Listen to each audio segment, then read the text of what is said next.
നമസ്കാരം. കഴിഞ്ഞ 2-3 ദിവസങ്ങളായി കേരളത്തിലെ പ്രധാന ചർച്ചാ വിഷയം മന്ത്രി കെ.ബി. ഗണേഷ് കുമാറിന്റെ അവിഹിതം ഭാര്യ ബിന്ദു മേനോൻ കൊട്ടാരക്കര വാളകത്തെ വീട്ടിൽ വെച്ച് കൈയോടെ പിടികൂടി എന്നുള്ളതായിരുന്നു. ശനിയാഴ്ചയാണ് ഈ സംഭവം നടന്നതെങ്കിലും വിവരം പുറത്തു വരുന്നത് തിങ്കളാഴ്ചയാണ്. അവിടെ ചെന്ന് ഈ അവിഹിതം പിടികൂടിയതിനു ശേഷം അവർ പോലീസിന്റെ നമ്പരായ 112ലേക്ക് വിളിച്ചു, സ്ത്രീ സുരക്ഷാ നമ്പരായ 112ലേക്ക് വിളിച്ചു. പക്ഷേ പോലീസ് എത്തിയിട്ടും അവർ സംരക്ഷിക്കാൻ ഒരുങ്ങിയില്ല. അതിനുശേഷം ഈ വിവരം സമൂഹ മാധ്യമങ്ങളിലൊക്കെ വ്യാപകമായി പ്രചരിച്ചു തുടങ്ങിയതോടെയാണ് മന്ത്രി കെ.ബി. ഗണേഷ് കുമാർ തന്നെ 112ലേക്ക് വട്ടുള്ള ആർക്കും വിളിക്കാമല്ലോ, എനിക്ക് 5000 പ്രണയങ്ങളുണ്ട് എന്നൊക്കെ പറഞ്ഞുകൊണ്ട് രംഗത്തെത്തിയത്. ഇതാണ് ബിന്ദു മേനോനെ പ്രകോപിപ്പിച്ചത്. അതിനുശേഷം അവർ വന്ന് അവിടെ നടന്ന സംഭവങ്ങളെല്ലാം പറഞ്ഞു. പറഞ്ഞത് ഇത് ആദ്യത്തെ സംഭവമല്ല എന്നും ഇതിനു മുമ്പും ഇതുപോലുള്ള സംഭവങ്ങൾ ഉണ്ടായിട്ടുണ്ടെന്നും അപ്പോഴും ശ്രീലേഖ IPS വിളിച്ച് കാര്യം പറഞ്ഞിട്ടുണ്ട് എന്നൊക്കെയുമാണ് അവർ പറഞ്ഞത്. അതുമാത്രമല്ല, ഏതാനും നാളുകളായി ഇവർ തമ്മിൽ പിരിഞ്ഞു താമസിക്കുകയായിരുന്നുവെന്നും 2 മാസമായി തൻ്റെ നമ്പർ ഭർത്താവ് ബ്ലോക്ക് ചെയ്ത് വെച്ചിരിക്കുകയാണ് എന്നുമാണ് ബിന്ദു മേനോൻ മാധ്യമങ്ങൾക്ക് മുന്നിൽ പറഞ്ഞത്. സ്വാഭാവികമായും അവർ പറഞ്ഞ മറ്റൊരു കാര്യം കൂടിയുണ്ട്. അവർ പറഞ്ഞത് മന്ത്രി എന്നെ വിളിച്ചൊരു സോറി പറഞ്ഞിരുന്നെങ്കിൽ തീരാവുന്നൊരു പ്രശ്നമേ ഉള്ളൂ എന്നുള്ളതാണ്. 2 സംശയങ്ങളാണ് കേരളത്തിലെ പൊതുസമൂഹത്തിന് ഇത് കേട്ടപ്പോൾ തോന്നിയത്. ഒന്നാമത്, ബിന്ദു മേനോൻ തിരുവനന്തപുരത്തോ ദുബായിലോ ഒക്കെ ആയിരിക്കും.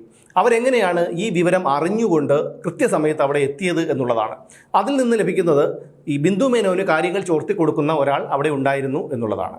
രണ്ടാമത്തെ വിഷയം, എങ്ങനെയാണ് ഒരു ഭർത്താവ് സ്ഥിരം സ്ത്രീലമ്പടനാണെന്ന് അറിഞ്ഞുകൊണ്ട് ആ സ്ത്രീ തന്നെ പറയുന്നു നിരവധി സംഭവങ്ങൾ ഇതുമാതിരി ഉണ്ടായിട്ടുണ്ട് എന്ന് പറയുമ്പോൾ അവർ വീണ്ടും ഇയാളോടൊപ്പം ജീവിക്കാൻ തയ്യാറായത് എന്തുകൊണ്ടാണ് എന്നുള്ളൊരു സംശയം പലരുടെ മനസ്സിലും ഉണ്ടായിരുന്നു. പക്ഷേ മണിക്കൂറുകൾ തികയുന്നതിന് മുമ്പ് കാര്യങ്ങൾ മാറിമറിഞ്ഞു. ഗണേഷ് കുമാർ ഈ ബിന്ദു മേനോനെ വിളിക്കുന്നു. അവരുടെ സഹോദരി ആദ്യം ബിന്ദു മേനോനെ വിളിച്ചിട്ട് കിട്ടാത്തത് കൊണ്ട് അവരുടെ സഹോദരിയെ വിളിക്കുന്നു. വീണ്ടും ബിന്ദു മേനോനെ വിളിച്ച് സംസാരിക്കുന്നു. കാര്യങ്ങൾ പരിഹരിക്കപ്പെടുന്നു. പിന്നീട് കേരളത്തിലെ പൊതുസമൂഹത്തെ മുഴുവൻ കൊഞ്ഞനം കുത്തിക്കൊണ്ട് ഗണേഷ് കുമാറും ബിന്ദു മേനോനും പൊതുസമൂഹത്തിൽ പ്രത്യക്ഷപ്പെടുന്നു. ഞങ്ങൾ തമ്മിലൊരു പ്രശ്നവുമില്ല എന്നൊക്കെ പറയുന്നു. ഇവിടെ മറ്റൊരു ഗുരുതരമായിട്ടുള്ളൊരു വിഷയം, ഒരു സ്ത്രീയോ പുരുഷനോ തൻ്റെ പങ്കാളി മറ്റൊരു അവിഹിത ബന്ധത്തിൽ ഏർപ്പെടുന്നത് നേരിട്ട് കണ്ടാൽ, അങ്ങനെ അവിഹിത ബന്ധം പലർക്കും ഉള്ളതായി അറിഞ്ഞുകൊണ്ട് കുടുംബങ്ങൾ നശിച്ചു പോയ ഒരുപാട് കുടുംബങ്ങളുണ്ട്. പക്ഷേ അങ്ങനെയല്ല, ഒരു പങ്കാളി, അത് സ്ത്രീയോ പുരുഷനോ ആവട്ടെ, യാദൃച്ഛികമായി തൻ്റെ പങ്കാളി മറ്റൊരാളുമായി ശാരീരിക ബന്ധത്തിൽ ഏർപ്പെടുന്നത് കണ്ടാൽ ആത്മാഭിമാനമുള്ള ആർക്കും അത് ഉൾക്കൊള്ളാൻ കഴിയില്ല. അതിൽ നിന്ന് മോചിതരാകാൻ തന്നെ, ആ മാനസിക ആഘാതത്തിൽ നിന്ന് മോചിതരാകാൻ തന്നെ ദിവസങ്ങളെടുക്കും. പക്ഷേ ഇവിടെ അതുണ്ടായില്ല. എന്തുകൊണ്ടാണ് ബിന്ദു മേനോനെ പോലെ സ്വന്തം കാലിൽ നിൽക്കാൻ പ്രാപ്തിയുള്ളൊരു സ്ത്രീ, അവർ ഏഷ്യാനെറ്റിൽ ഉയർന്ന പദവി വഹിച്ചിരുന്നയാളാണ് ദുബായിൽ, അവർ ബിസിനസ്സുകാരിയാണ്, സാമ്പത്തികമായി യാതൊരു പ്രശ്നങ്ങളുമില്ല, എല്ലാ രാജ്യങ്ങളിലും അവർക്ക് പോകാനും അതുപോലെയുള്ള കാര്യഗൗരവങ്ങളൊക്കെയുള്ള വിദ്യാഭ്യാസമുള്ള ഒരു സ്ത്രീയാണ്. അതുകൊണ്ട് തന്നെ അവർക്ക് ഗണേഷ് കുമാറിനെ ആശ്രയിക്കേണ്ട യാതൊരു കാര്യവുമില്ല. പക്ഷേ എന്നിട്ടും എന്തുകൊണ്ടാണ് അവർ ഗണേഷ് കുമാറിനോടൊപ്പം, അയാൾ പെണ്ണുപിടിയനാണെന്ന് അറിഞ്ഞിട്ടും അയാളോടൊപ്പം നിന്നത് എന്നുള്ളൊരു സംശയം കേരളത്തിലെ പൊതുസമൂഹത്തിനുണ്ടായി. ആത്മാഭിമാനമുള്ള ഏതൊരു സ്ത്രീയാണെങ്കിലും ആ നിമിഷം ഇതെല്ലാം വലിച്ചെറിഞ്ഞിട്ട് പോകുമായിരുന്നു. അത് ശനിയാഴ്ചത്തെ ഒരു സംഭവം വരെ കാത്തു നിൽക്കേണ്ട കാര്യം പോലും ഉണ്ടായിരുന്നില്ല.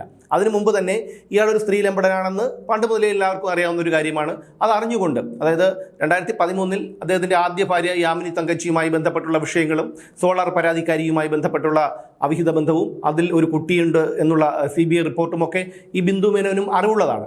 അങ്ങനെ അറിഞ്ഞു വെച്ചുകൊണ്ട് ഗണേഷ് കുമാറിനെ പോലെയുള്ള ഒരാളെ എന്തിനാണ് ഇവർ സഹിച്ചത് എന്നുള്ളതായിരുന്നു ഒരു സംശയം. എന്നാൽ ഇപ്പോൾ പുറത്തു വരുന്ന വിവരം യഥാർത്ഥത്തിൽ അവിടെ നടന്നത് ഒരു അവിഹിത ബന്ധമല്ലായിരുന്നുവെന്നും ഗണേഷ് കുമാറും ബിന്ദു മേനോനും തമ്മിലുള്ള സാമ്പത്തിക തർക്കമായിരുന്നു എന്നുമാണ് പുറത്തു വരുന്ന വിവരം.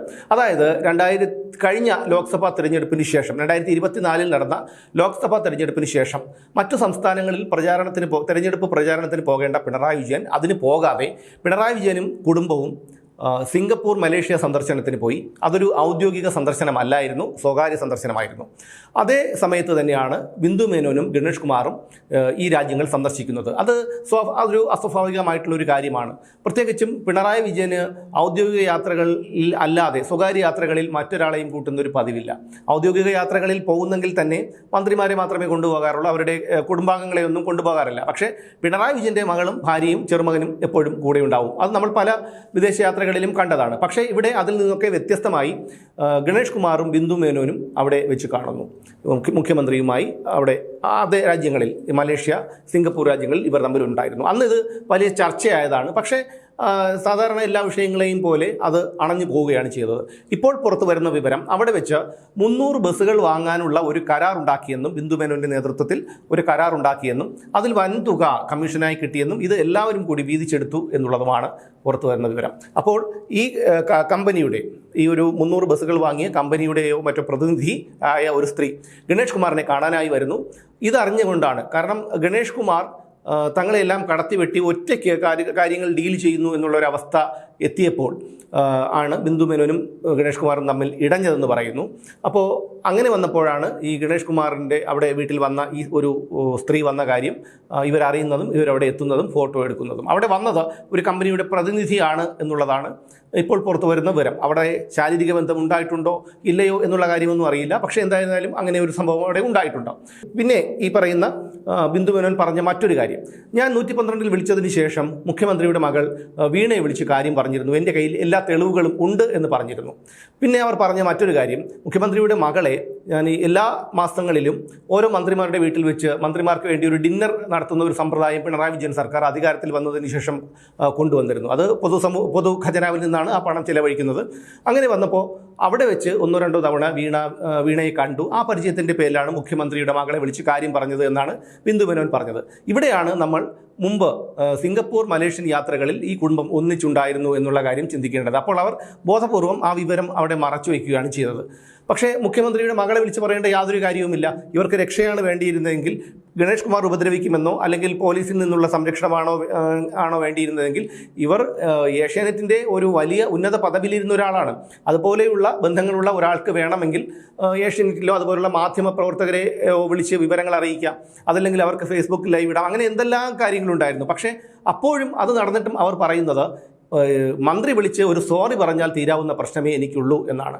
ഏത് അവിഹിത ബന്ധം നേരിൽ കാണുമ്പോഴാണ് ഒരു ഭർത്താവ് എത്ര നല്ലവനാണെങ്കിലും എത്ര ഉന്നത പദവിയിലിരിക്കുന്നയാളാണെങ്കിലും അയാളെ വീണ്ടും അംഗീകരിക്കാൻ തയ്യാറാകുന്നത്? ഒരു ഭാര്യ എത്ര മോശക്കാരിയാണെങ്കിലും എത്ര ഉന്നത പദവിയിലിരിക്കുന്ന ആളാണെങ്കിലും എത്ര സമ്പന്നയാണെങ്കിലും അവർ മറ്റൊരു പുരുഷനുമായി ലൈംഗിക ബന്ധത്തിൽ ഏർപ്പെടുന്നത് കാണുമ്പോൾ എങ്ങനെയാണ് ഒരു പുരുഷന് അവരെ അംഗീകരിക്കുക? അതുപോലെയാണ് ആത്മാഭിമാനമുള്ള ഒരു സ്ത്രീയും ചെയ്യുന്നൊരു കാര്യമില്ല. അതാണ് യാമിനി തങ്കച്ചി ചെയ്തത്. അവർ അവിടെ നിന്ന് കൃത്യമായി രക്ഷപ്പെട്ടു പോയി. അതിനുശേഷം അവർ അവരുടേതായ മേഖലയിലേക്ക് തിരികുകയും ചെയ്തു. പക്ഷേ ബിന്ദു മേനോൻ അതുപോലെ അല്ലായിരുന്നു. ബിന്ദു മേനോൻ കൃത്യമായി കാര്യങ്ങളൊക്കെ ബോധ്യപ്പെടുത്തി. ഈ കഴിഞ്ഞ 2 ദിവസങ്ങളിലും സമൂഹം മുഴുവൻ അവരോടൊപ്പമായിരുന്നു. അവരൊരു വിക്ടിം, അതിജീവിത എന്നുള്ള നിലയിലാണ് സമൂഹം അവരെ കണ്ടത്. പക്ഷേ ഇന്ന് മണിക്കൂറുകൾക്കകം കാര്യങ്ങൾ മാറി മറിഞ്ഞിരിക്കുന്നു. ഗണേഷ് കുമാറിനോടൊപ്പം പൊതുവേദിയിലെത്തി കേരള സമൂഹത്തെ ഒന്നാകെ കൊഞ്ഞനം കുത്തുകയാണ് ബിന്ദു മേനോൻ ചെയ്തത്. എന്തായാലും ഇതൊരു അവിഹിത ബന്ധത്തിൻ്റെ തർക്കമല്ല. കാരണം ഗണേഷ് കുമാർ സ്ത്രീ വിഷയത്തിൽ ഏറ്റവും മോശക്കാരനാണെന്നുള്ള കാര്യം കേരളത്തിലെ കൊച്ചുകുട്ടികൾക്കും പട്ടിക്കും പൂച്ചയ്ക്കും പോലും അറിയാം എന്നുള്ളൊരു കാര്യമാണ്. അതുകൊണ്ട് വാളകത്തെ വീട്ടിൽ നടന്നത് വെറും ഒരു അവിഹിത ബന്ധമല്ല എന്ന് നമ്മൾ അനുമാനിക്കേണ്ടിയിരിക്കുന്നു. ബാക്കി വിവരങ്ങൾ ഉടൻ തന്നെ മാധ്യമങ്ങളിലൂടെയൊക്കെ പുറത്തു വരുമെന്ന് നമുക്ക് പ്രതീക്ഷിക്കാം.